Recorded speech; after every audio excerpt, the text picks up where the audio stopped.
మొన్నే చెప్పాడు అమెరికా అధ్యక్షుడు ట్రంప్. వాడు ఎంత తిక్కలవాడిగా తయారయ్యాడంటే, ఆ మధ్యన ఏదైతే పాకిస్తాన్, భారత్ యుద్ధం ఆపేశాను, లేపోతే ఇంకోటి మొన్న గూడా ఏంటి, నేను నరేంద్ర మోడీతో మాట్లాడాను, రష్యా నుంచి ఆయిల్ కొనబోనని చెప్పాడు, హామీ ఇచ్చాడని చెప్పాడు. అసలు ట్రంప్ మాకు ఫోను చేయలేదు, మేము మాట్లాడింది లేదన్నారు. అప్పుడు కూడా అదే జరిగింది. మరి ఆయన ఏం పిచ్చతనమో అర్థం కావట్లేదు. బైడెన్‌ది ఒక పిచ్చతనం. ఆయన బయటికి మాట్లాడడం ద్వారా కాదు, తన ప్రదర్శనల ద్వారా, హావభావ ప్రదర్శన ద్వారా వెదవైతే, ఇక్కడ ఈయన ఓపెన్‌గా మాట్లాడి వెదవవుతున్నాడు. తాజాగా భారత ప్రభుత్వం తోసిపుచ్చింది. "నువ్వు అసలు మా సీఎంతో ఎప్పుడు, మా పీఎంతో ఎప్పుడు మాట్లాడావు పోరా నాయనా" అని చెప్పింది. అయితే ఇప్పుడు రష్యా నుంచి ఆయిల్, తన మాటకి తనే ఇప్పుడు రివర్స్.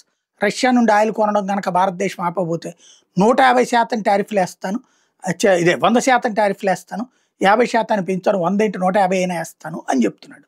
ఏసుకోమని చెప్పండి. పోయేదేముంది ఇప్పుడు? 50 ఏస్తే పోయిందేముంది? ఇప్పుడేమవుతుంది? కొన్ని వ్యాపారాలు తేడా వస్తాయి.